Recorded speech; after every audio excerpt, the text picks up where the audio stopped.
Today, we shall discuss the chapter of linear momentum. Your first question here will be, what is momentum? I know. So, momentum is just another physical parameter, like mass, like weight, like length, like velocity. It's just another physical parameter, and it is the product of momentum P is equal to mass of the body into velocity of the body. Now, the next question comes from any student is that why we need this momentum thing, why another physical parameter. So, this physical parameter momentum is normally we need to measure or discuss the cause of a collision or impact, cause of a collision or impact. Suppose, I'll give you an example. Suppose you are playing carom. Many of you must have played carom. There is a board like this, right? Now there is a small dice like this, and you have a big striker here, which you have small dice. Now, how far this small dice will move in which direction, it depends upon the mass of the striker. You know that if the striker is bigger and heavy, then it has a higher effect. And also it depends upon the velocity of the striker. These two determines that how far this small dice will move or at what speed it will go. Or else suppose you were somewhere maybe in a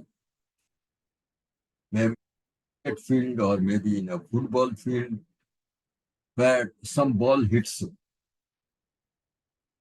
Now the effect of that hit will depend upon the velocity of that ball and the mass of the ball. So you will see gradually, normally we need to look for the momentum of the body when it causes a collision. Secondly, we come to this point. Secondly, velocity v is a vector. So, momentum p is a vector. Normally, right, vector p is equal to mass into vector.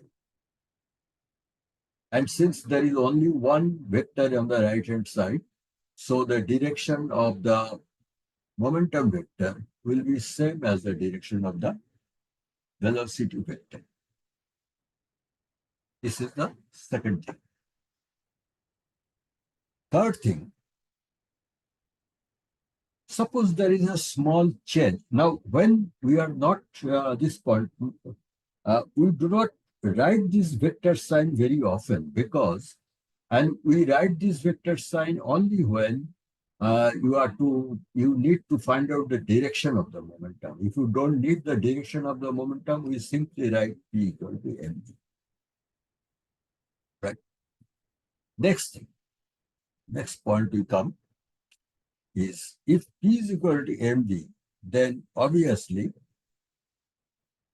after a small time, if there is a small change in the momentum in that small time t, delta t is equal to m delta v, the small change in velocity in the small time of delta t. Now this dv delta t is actually acceleration, you know, is equal to m into acceleration, which you know is equal to the applied force.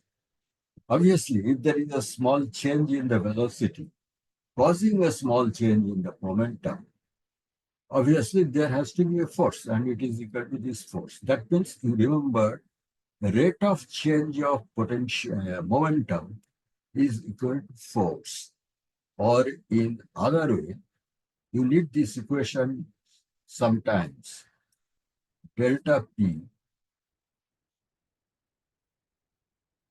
force into delta T. You need it to solve some of the numerical problems. Now, and let me tell you in advance in which cases you need this. You need to remember this when normally when a large force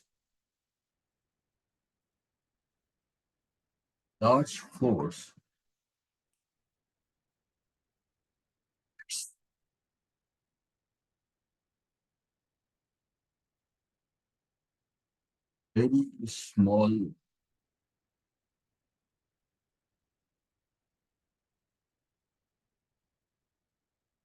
when a large force acts during a very small time, and whenever there is a force, there is an acceleration, then, but the time is so small that the acceleration cannot be measured physically, then we just use this expression force multiplied by delta t is equal to the change in the momentum, and we name this a new term once again. We call it impact of the force.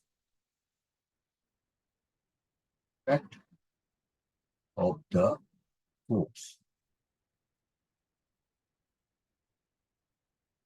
What are the examples? The examples are, suppose in a cricket field, the ball comes at a very high speed, and the batsman strikes the ball with his bat, and the ball goes to say boundary or wherever it is.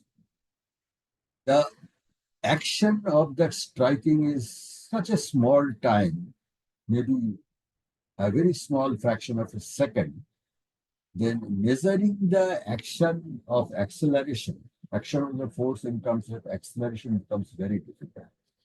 In such cases, we simply measure impact of the force.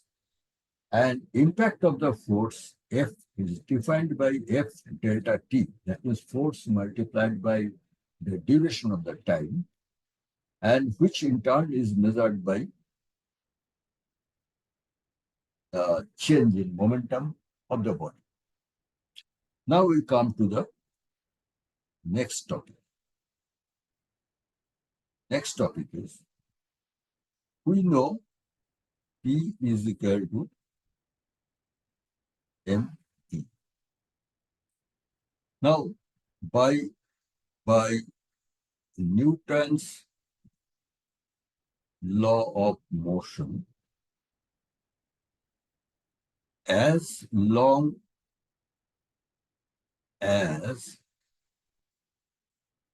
there is no external force,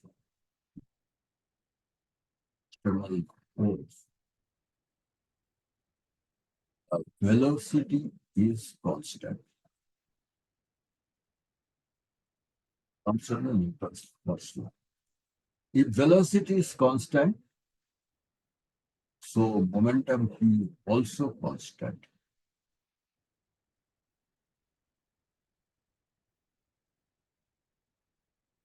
So remember, if there is a moving body, then so long as there is no external force, its momentum is constant. Next point. Suppose there is a cluster of bodies, say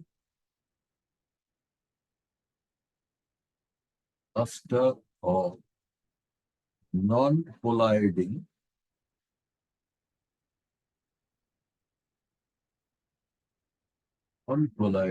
moving bodies.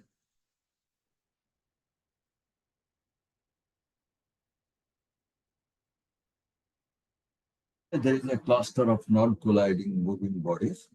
It's like this. Say uh, one is moving in this direction, another is moving in this direction, another is moving in this direction, whatever it is. There is a cluster of moving bodies.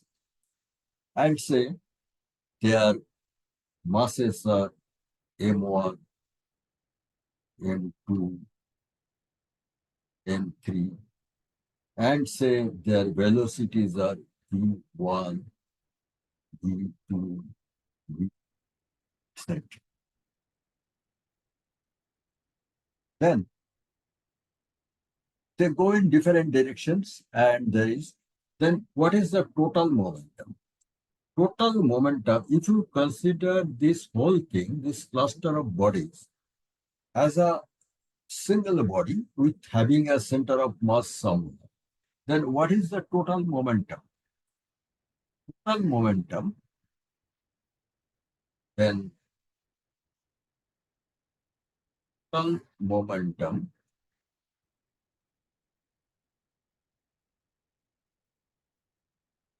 momentum, let us designate total momentum by T equal to discrete sum of all these momentum.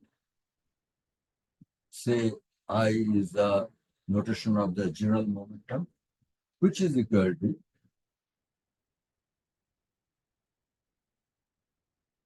summation over I of M I V I discrete sum. Now, since each of the M1, V1, M2, V2, MI, VI are constant, since each MI, VI is constant, so the total summation is constant.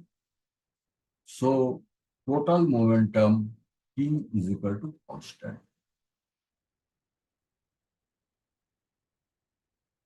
What I mean to say, if there is no external force, then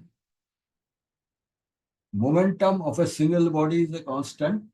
Momentum of a cluster of such bodies is also constant. Right? Then, even if they collide, let us think of a next point. And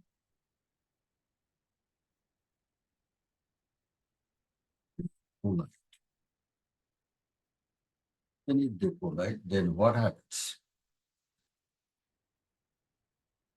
Right? But there is no external force. But no external. And if they collide, but there is no external force. Then what happens? We can draw a diagram like this. Suppose a body is here. It is moving in this direction. Another body is here. It is moving in maybe in this direction. And sometime they collide. Say at a certain point of time, they collide. After collision, they will move in other different directions. But what will be the final direction of them depends upon the calculation of the momentum. We ignore that part now. And after collision, let us say this is collision. And after collision, let us say this one moves in this direction, and let's say this one moves in this direction after collision. So collision, before collision, and this is after collision. After collision. Then what happens?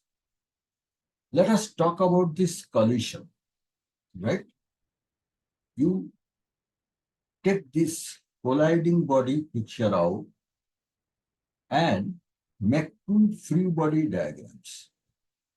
If you make two free body diagram 1 and free body diagram 2, both are free body diagrams. Free body diagrams. They are in contact because they are colliding, but I am drawing free body diagrams. Right? Then, let us say this is number one body. Let us say this is number two body. Number one body applies a force on number two body. For one body applies a force on number two body, and let us say this force is F1, 2. And number two body applies a force on number one body. Let us say this is F2, 1. So F21 is a force. Let us write it here. Maybe that will be easier for you, right? F12 is the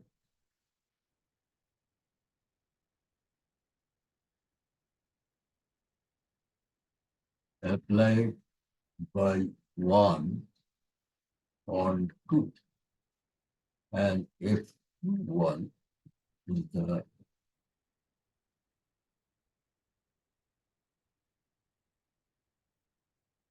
applied by 2 on 1. So these are the two forces. I make a little space here. So these are the two forces. Now, there will be a change in the potential of, not potential, momentum. Because in electrical, your subject of electricity, P is potential. So let's forget electricity now. It is we are discussing mechanics. So P is here, momentum. So what is the change of momentum? Change of momentum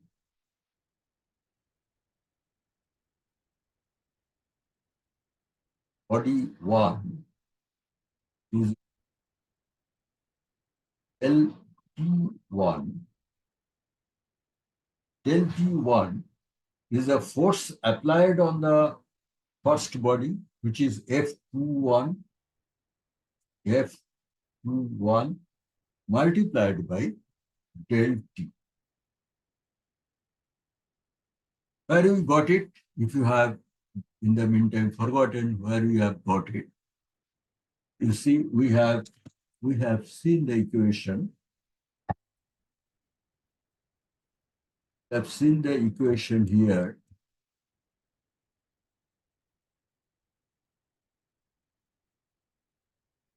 I've seen the equation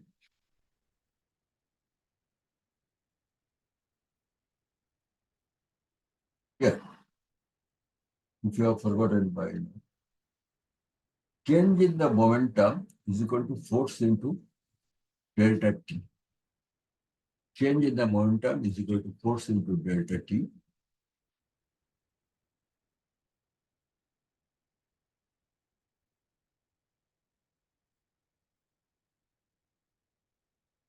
So we got it here. Change in the momentum is equal to force into delta T. Similarly, change in momentum, change of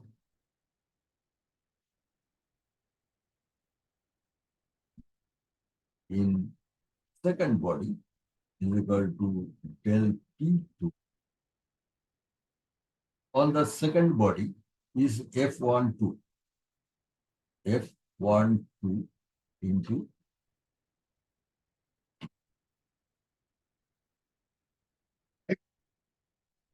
now, by the law of conservation of momentum, the summation of all changes has to be zero. Summation of all changes have to be zero, right? So, and also by Newton's law, I write here, by Newton's law, the force F12 has to be equal to F21 because F12 is the force applied by first body on the second body, and F21 is the force applied by the second body on the first body. So these forces has to be same. And since their direction is opposite, so I write that is 1, 2 is equal to minus F21 since directions are opposite. Directions are opposite. From here we get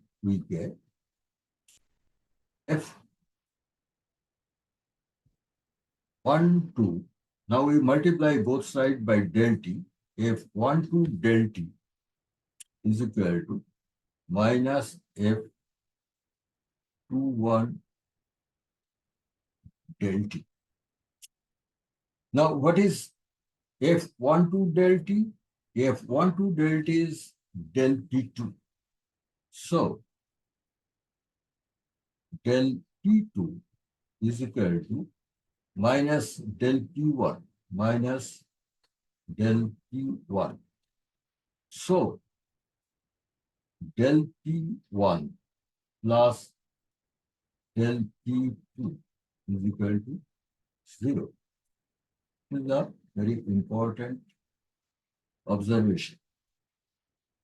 That means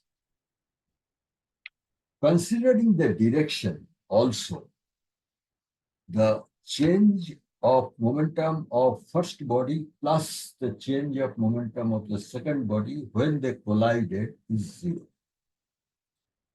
Now, if you take 4 such bodies, if you take 10 such bodies, whatever it is, you take any number of such bodies who has so many collisions with one another, and in every collision, the change of total momentum is zero. So we can write in every collision,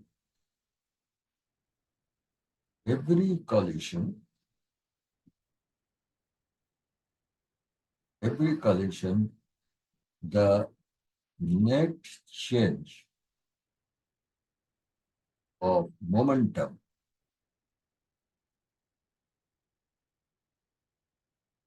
equal to zero. That means they collide. A cluster of particles or cluster of bodies, even if they collide, their sum total of momentum will always remain constant. So we can write sum total of momentum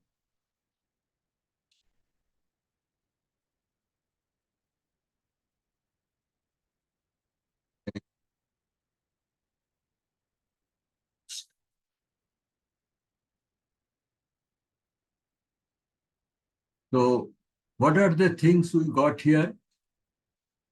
You go by the beginning once again. Got here are the things we got here. We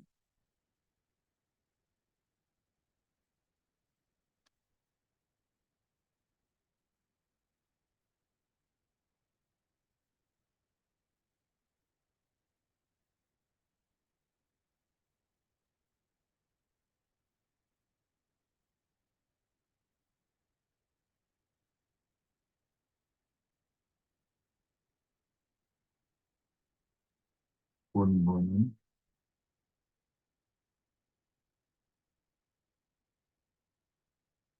What we get here is that,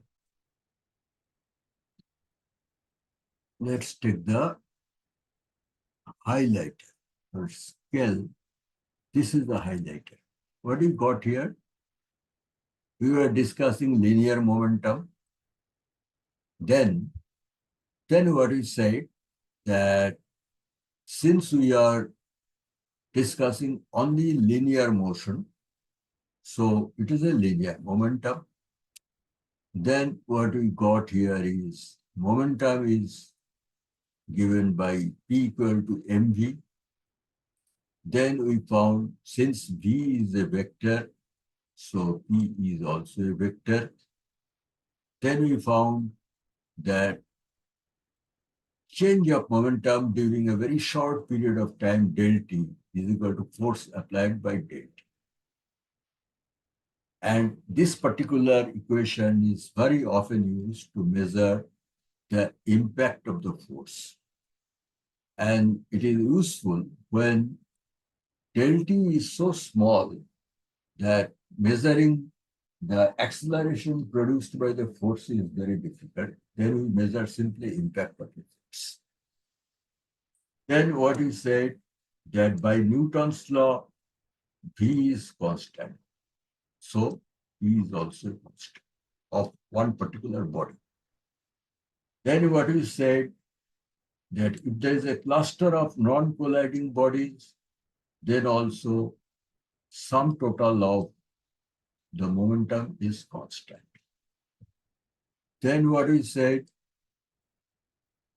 Then we said that if they are not colliding, the sum total is constant. Then it is said, even if they collide, then change of momentum in one body will be equal to the change of momentum in the other body in opposite direction.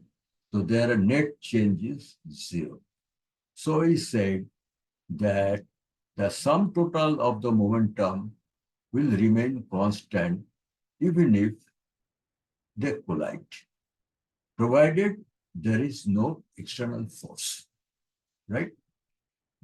So we stop this lesson here, then we shall take the next lesson.